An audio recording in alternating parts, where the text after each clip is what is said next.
बिस्मिल्लाहिर्रहमानिर्रहीम। अस्सलाम वालेकुम बेटा, कैसे हैं आप लोग? उम्मीद करता हूँ कि सब खैर व आफियत से होंगे।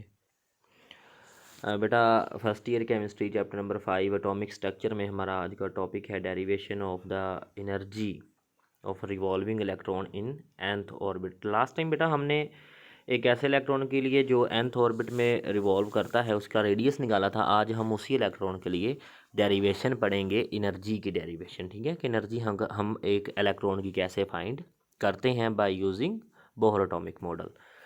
तो बेटा एनर्जी ऑफ इलेक्ट्रॉन, बेटे आप लोग जानते हैं कि जो एनर्जी होती है ये दो तरह की होती है। मतलब एक होती है पोटेंशियल एनर्जी और एक होती है काइनेटिक एनर्जी। तो एक इलेक्ट्रॉन की जो टोटल एनर्जी होगी बेटा वो उसकी काइनेटिक एनर्जी और उसकी पोटेंशियल एनर्जी दोनों के सम की वजह से होगी। अब बेटा हमने यहाँ पे टोटल एनर्जी निकालनी है, इसको हम इक्वेशन नंबर 1 कह देते हैं कि हमने इक्वेशन नंबर 1 जो है ना इसमें हमने काइनेटिक एनर्जी और पोटेंशियल एनर्जी की वैल्यू जो है वो ला के पुट करनी है। तो बेटा यहाँ पे हम जो है वो बात करते हैं कि काइनेटिक एनर्जी जो होती है वो हमारे पास क्या क्या होती है। काइनेटिक एनर्जी जो होती है बेटा वो 1/2 mv² के बराबर होती है। हमने लास्ट टाइम बेटा जो रिलेशनशिप पढ़ा था उसमें हमने mv² की वैल्यू जो है वो इसमें ला के पुट करनी है। लेकिन जब हम इसमें mv² की वैल्यू बेटा जो है वो पुट कर देंगे डेरिवेशन ऑफ रेडियस वाले टॉपिक से, वो वैल्यू उठा के हम यहाँ पे पुट कर देंगे तो हमारे पास काइनेटिक एनर्जी तो आ जाएगी। लेकिन पोटेंशियल एनर्जी हम कैसे कैलकुलेट करेंगे? सवाल ये है कि हम पोटेंशियल एनर्जी जो है वो कैसे कैलकुलेट करेंगे। पोटेंशियल एनर्जी कैलकुलेट करने के लिए वो कहता है कि आप क्या करते हैं, पोटेंशियल एनर्जी वो एनर्जी होती है जो एक बॉडी की पोजीशन की वजह से एनर्जी होती है। तो इलेक्ट्रॉन जो है बेटा वो न्यूक्लियस में nth ऑर्बिट में अगर वो रिवॉल्व कर रहा है, न्यूक्लियस के अराउंड वो रिवॉल्व कर रहा है nth ऑर्बिट में, तो अल्टीमेटली वो उसकी जो पोजीशन है वो इलेक्ट्रोस्टैटिक फोर्स ऑफ अट्रैक्शन की वजह से है जो न्यूक्लियस के दरमियान में और उसके दरमियान में है। और वो फोर्स ऑफ अट्रैक्शन क्या है? वो है G(E)² /4πε0r। ये हमने रेडियस वाले टॉपिक में ये वैल्यू जो है वो पढ़ी थी। अब बेटा पोटेंशियल एनर्जी जो है ना वो हम मेजर करेंगे in the term of work done, कि अगर एक इलेक्ट्रॉन जो है वो मूव करता है एक स्मॉल सा डिस्टेंस भी, यानी कि वो एक फासले पे है, किसने कितने फासले पे है कि ये मेरे पास न्यूक्लियस है, इस न्यूक्लियस के अराउंड ये बेटा वो शेल है, nth शेल है, इसमें ये इलेक्ट्रॉन मूव कर रहा है। अब ये इलेक्ट्रॉन रिवॉल्व करता है तो ये लेट्स सपोज कि ये r डिस्टेंस पे है। ठीक है, यहाँ पे ये कितने डिस्टेंस पे? r डिस्टेंस पे है। तो यहाँ पे अगर ये एक पॉइंट से इस पॉइंट तक बेटा ये मूव करता है तो इसका स्मॉल मूवमेंट जो होगी वो dr होगी। तो यहाँ पे स्मॉल मूवमेंट में उसने कितना वर्क किया, वो वर्क हम कैलकुलेट करेंगे in the form of its potential energy. वो वर्क जो आएगा हमारे पास वो उसकी पोटेंशियल एनर्जी की शक्ल में आएगा। तो अब हमने पोटेंशियल एनर्जी को कैलकुलेट करने के लिए बेटा वर्क डन लेना है। वर्क क्या होता है? Force multiply by distance. Distance हमने कहा कि वो कितना डिस्टेंस होगा? वो dr डिस्टेंस होगा। d for small change in the radius, यानी कि स्मॉल चेंज लेंथ होगी, उसकी स्मॉल लेंथ होगी। और f वो फोर्स ऑफ अट्रैक्शन है जो उसके ऊपर लग रही है, अल्टीमेटली वो उसी फोर्स ऑफ अट्रैक्शन की वजह से ही वो मूव कर रहा है। तो बेटा ये हमारे पास आ गया जी वर्क डन यानी पोटेंशियल एनर्जी का रिलेशनशिप। अब हमने यहाँ पे dr ये जो स्मॉल चेंज है इसको हमने यहाँ से रिमूव करना है। इसके लिए हमें इसको क्या करना पड़ेगा? इंटीग्रेट करना पड़ेगा।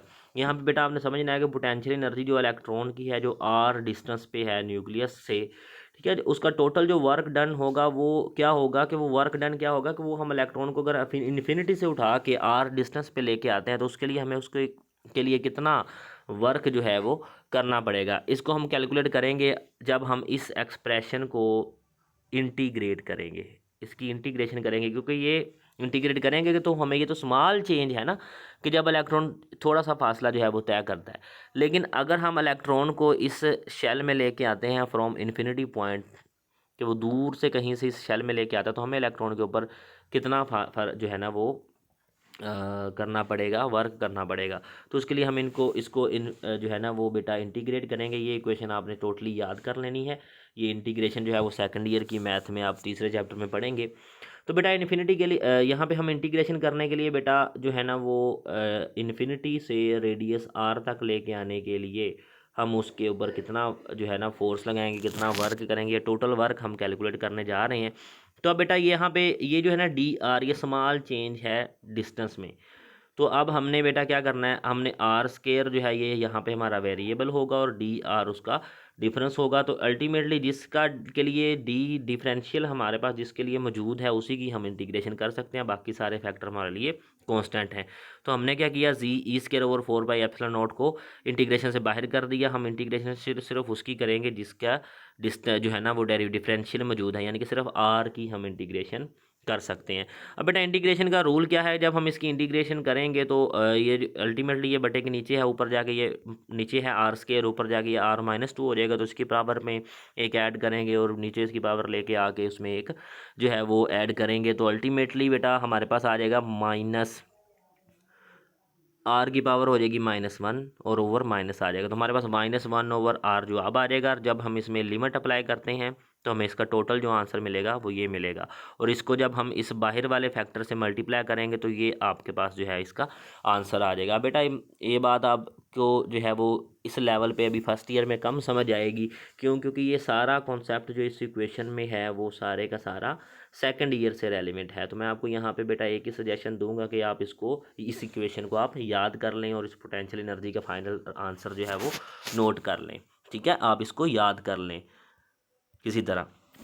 अब बेटा वर्क डन जो आया हमारे पास वो इसके बराबर आया, और ये क्या है, ये वर्क डन किसके बराबर होता है, ये पोटेंशियल एनर्जी के बराबर होता है। तो हमने कहा कि पोटेंशियल एनर्जी हमने कैलकुलेट कर ली है। अब पोटेंशियल एनर्जी हमने कैलकुलेट कर ली है, अब हमने क्या कैलकुलेट करनी है, काइनेटिक एनर्जी, ताकि हम इस इक्वेशन नंबर 1 में पोटेंशियल एनर्जी और काइनेटिक एनर्जी की वैल्यू पुट कर सकें और हम अपना आंसर जो है वो ले सकें। तो हमने कहा टोटल एनर्जी जो इलेक्ट्रॉन की होगी वो किसके बराबर होती है, वो बराबर होती है काइनेटिक एनर्जी की और पोटेंशियल एनर्जी के बराबर होती है। पोटेंशियल एनर्जी का रिलेशनशिप जो है वो हमें पता है, हमने अभी निकाला। ये काइनेटिक एनर्जी होती है 1/2 mv²। अगर हमें mv² की वैल्यू मिल जाए तो हम इनको टोटल ऐड करके हम रिलेशनशिप निकाल सकते हैं। तो बेटा आपने क्या करना है, mv² की वैल्यू आपने कहाँ से निकालनी है, लास्ट टाइम आपने जो मैथमेटिकली बेटा डेरिवेशन की थी रेडियस की, वहाँ से आप ये वैल्यू पुट कर सकते हैं। वो क्या था, mv² = GE² ओवर 4πε0r। यहाँ से mv² की वैल्यू उठा के यहाँ पे इस इक्वेशन में पुट कर दी। तो हमारे पास ये बेटा जब हम इस वैल्यू को उठा के यहाँ पे पुट करेंगे इस mv² की जगह पे तो बेटा ये 1/2 और ये जो 4 है ये दोनों आपस में मल्टीप्लाई होकर 1/8 हो जाएगा। तो हमारे पास आंसर क्या आ जाएगा, इस फैक्टर का, इस पूरे फैक्टर का आंसर आ जाएगा mv² की वैल्यू पुट करने के बाद GE² और 8πε0r। और ये माइनस था चूँकि इन दोनों के दरमियान में, क्योंकि ऐड करने हैं प्लस माइनस क्या होता है, माइनस होता है। तो माइनस आ जाएगा यहाँ पे दोनों के दरमियान, और ये हमारे पास पोटेंशियल एनर्जी की वैल्यू आ गई।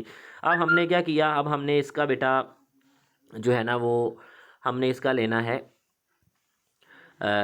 एलसीएम। वो हमने 8πε0r ले लिया। तो एलसीएम लेने के बाद हमने जब एलसीएम को इस पे डिवाइड किया तो 1 आया, 1 को इस ऊपर वाले फैक्टर से मल्टीप्लाई किया तो ये फैक्टर एज इट इज़ आ गया।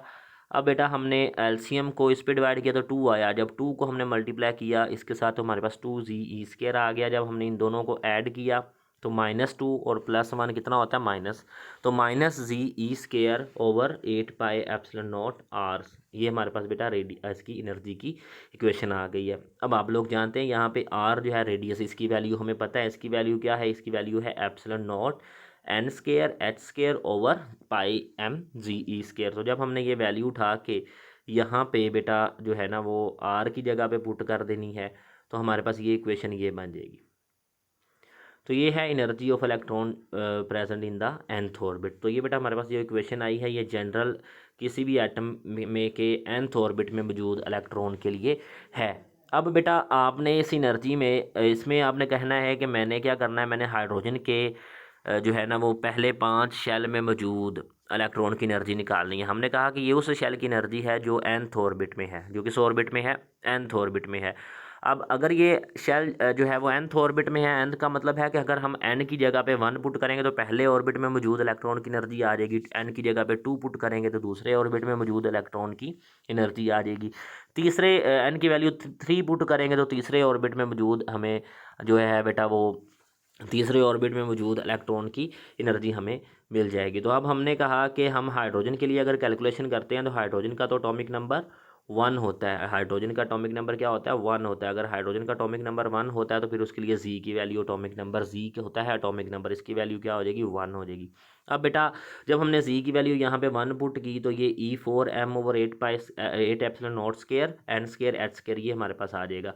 अब यहाँ पे 1 एन जो है ना बेटा ये चेंज हो रहा है, बाकी सारे फैक्टर जो हैं वो कांस्टेंट है, यानी कि मैस भी कांस्टेंट है, ई चार्ज भी कांस्टेंट है, एट भी कांस्टेंट है, एप्सिलॉन नॉट भी कांस्टेंट है, एच स्केयर प्लांक कांस्टेंट भी ये भी कांस्टेंट है। तो हमने जो कांस्टेंट नहीं है एन उसको हमने साइड पे कर लिया और जो कांस्टेंट थे उन सबको हमने इकट्ठा कर लिया। अब हमने इन सब की वैल्यूज़ बेटा जब एक दूसरे में पुट की तो इनका आंसर कितना आया 2.178 इंटू 10⁻18 जाउल आया। और इस पूरे फैक्टर का जवाब जो है वो हमारे पास कितना आ गया 2.178 इंटू 10⁻18 जाउल आ गया। अब हमने इस वैल्यू को बेटा जो है ना वो उठाया और इस इक्वेशन नंबर 5 में पुट कर दिया। इससे क्या हुआ 1/n स्केयर जो है एज इट इज़ रहा और ये सारा फैक्टर जो था बेटा इसकी जगह पे हमने ये वाली वैल्यू उनकी लिख दी कि ये होता है -2.17। माइनस का मतलब है यहाँ पे ये जो नेगेटिव साइन होगी बेटा वो तो एज इट इज़ आ जाएगी ना, उसको तो हम चेंज नहीं करेंगे। हमने तो सिर्फ फैक्टर्स को मल्टीप्लाई डिवाइड किया है, नेगेटिव साइन जो थी उसको हमने कुछ नहीं कहा।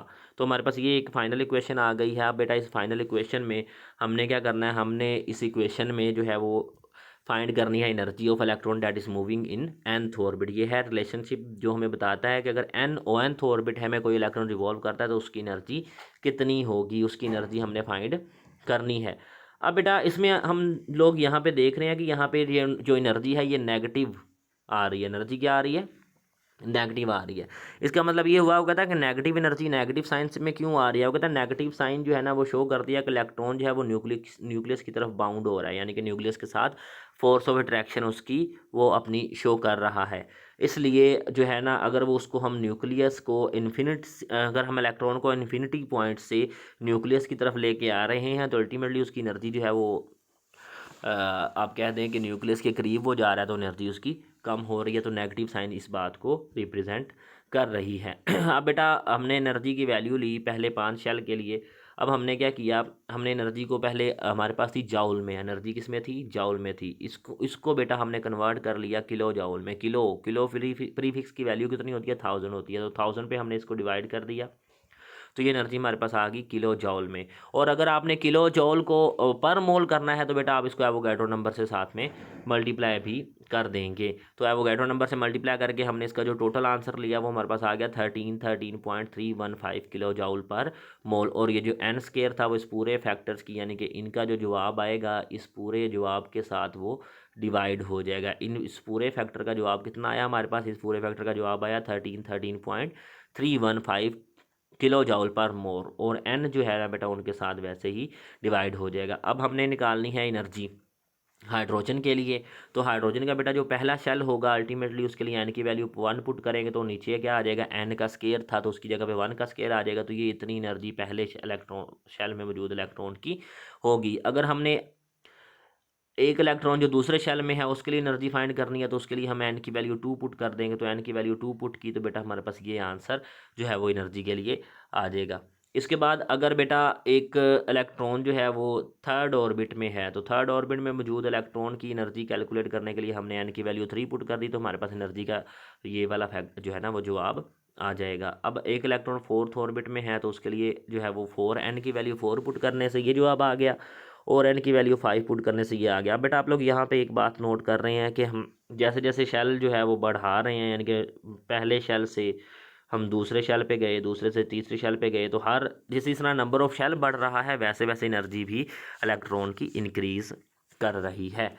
तो ये बेटा जो वैल्यू है एनर्जी की उसने इसका कंपैरिजन किया, उसने कहा कि दूसरे शेल की एनर्जी में से पहले शेल की एनर्जी को हमने माइनस किया तो ये डिफरेंस इतना आया 984.99 किलो जॉल पर मोल। जब मैंने तीसरे शेल की एनर्जी में से दूसरे शेल की एनर्जी माइनस की तो मेरे पास जवाब इतना आया 182 किलो जॉल पर मोल। इसके बाद अगर मैंने तीसरे शेल की एनर्जी को चौथे शेल की एनर्जी से माइनस किया तो ये जवाब कितना आया 63.84। इसका मतलब है कि जैसे जैसे शेल दूर जाते जा रहे हैं उनके दरमियान में एनर्जी का डिफरेंस जो है वो कम होता जा रहा है। तो वो कहता है E2 - E1 का जवाब सबसे बड़ा आया।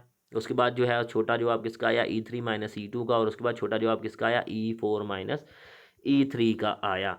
तो अब बेटा ये जो डिफरेंस है उसने यहाँ पे कैलकुलेट किया। इस डिफरेंस को कैलकुलेट किया गया तो हमने कहा कि जो नज़दीकी शेल होंगे उनका जो डिफरेंस होगा बेटा वो क्या होगा, वो ज़्यादा होगा एनर्जी का, और जो दूर शेल होंगे उनका डिफरेंस क्या होगा, उनका डिफरेंस कम होगा। तो बेटा यहाँ तक जो है ना ये वैल्यू आपने जो है वो प्रिपेयर करना है इस टॉपिक को, इसकी डेरिवेशन आपने करके इसको नोट कर लेना है और इसको याद कर लेना है और लिख लेना है एक बार।